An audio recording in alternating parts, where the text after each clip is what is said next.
Okay viewers, सो इस video में हम बात करेंगे ओलंपिक्स की और स्पेशली भारतीय बॉक्सिंग की। ओलंपिक्स की शुरुआत अब से कुछ दिनों में होगी, लेकिन उससे पहले भारतीय बॉक्सिंग को लगा है तगड़ा झटका।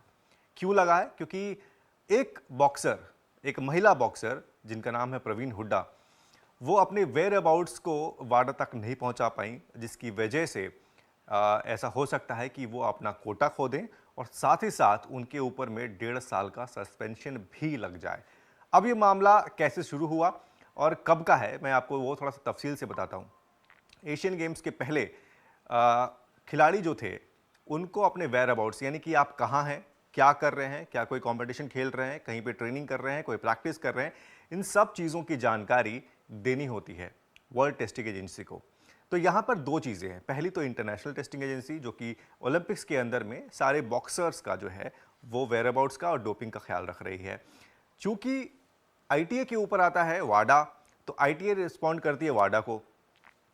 यहाँ प्रवीण हुड्डा की तरफ से वाडा को कोई ईमेल, कोई वेयर अबाउट्स डिक्लेरेशन नहीं मिला, जिसके बाद वाडा ने जो भारतीय बॉक्सिंग संघ है वहां पर एक चिट्ठी भेजी और उससे पूछा गया कि भाई आपकी इस एथलीट का हमारे पास कोई वेयर अबाउट्स नहीं है, तो ये अभी तक हमारे पास क्यों नहीं आया। ये सब चीज़ें एशियन गेम्स के पहले से शुरू हो गई थी और ये लगातार अभी तक ये अपना बॉक्सिंग फेडरेशन और वर्ल्ड टेस्टिंग एजेंसी, इनके बीच में कन्वर्सेशन चल रहा है।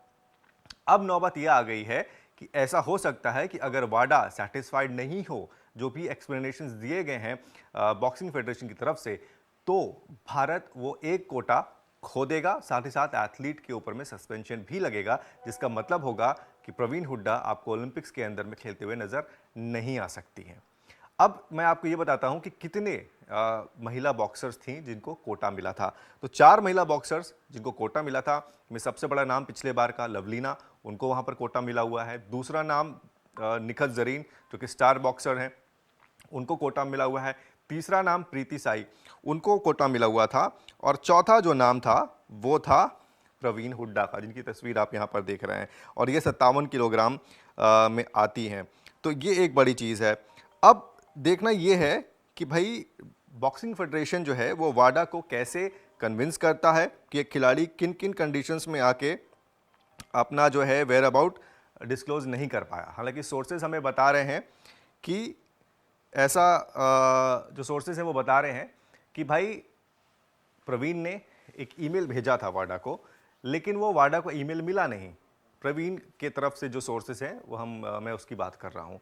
अब कम्युनिकेशन गैप यहाँ पर हुआ है या फिर सच में प्रवीण जो है वो नहीं कर पाई अपना डिक्लेरेशन, ये तो जब फाइनल आएगी चीज़ें तब पता लगेगी। लेकिन जो बॉक्सिंग फेडरेशन के सेक्रेटरी जनरल हैं हेमंत कालिता जी, उनसे हमारी बातचीत हुई तो उन्होंने ऑन रिकॉर्ड हमें ये बताया कि भाई रिप्लाईज दे दिए गए हैं और हम उम्मीद कर रहे हैं कि जल्द से जल्द कोई पॉजिटिव रिजल्ट आएगा। लेकिन ये कितना संभव है, क्या जो है वाडा वो सारे जो रिप्लाईज गए हैं उनसे सेटिस्फाइड हो जाएंगे या फिर कहीं कोई सैंक्शन ना हो जाए। अगर सैंक्शन होता है तो इन 4 कोटा में से एक कोटा छिन जाएगा और उसकी जगह पर कोई दूसरा खिलाड़ी 57 किलोग्राम में वो जाएगा एज पर द रैंकिंग्स। तो ये एक बड़ी अपडेट है ओलंपिक्स को लेकर, क्योंकि बॉक्सिंग से हमें बड़ी उम्मीदें हैं।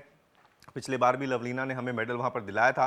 तो अगर चारों के चारों जाते हैं तो उम्मीदें ज़्यादा रहेंगी, लेकिन अगर एक कोटा कम होता है तो उसका रिप्लेसमेंट कोटा के अंडर नहीं होगा, लेकिन रैंकिंग के थ्रू किसी दूसरे सेम वेट कैटेगरी में रैंकिंग के थ्रू किसी दूसरे खिलाड़ी को बीएफआई भेजने की कोशिश करेगा। तो ये है पूरी कहानी जो कि हमने आपको बताई। और ओलंपिक से जुड़ी हुई जितनी भी खबरें आएंगी, जो भी इंटरव्यूज़ होंगे, वो आपको स्पोर्ट्स तक में मिलेंगे। तो आप प्लीज़ सब्सक्राइब करिए, नोटिफिकेशन की घंटी दबाइए और फिलहाल के लिए मुझे इजाज़त दीजिए। Thank you.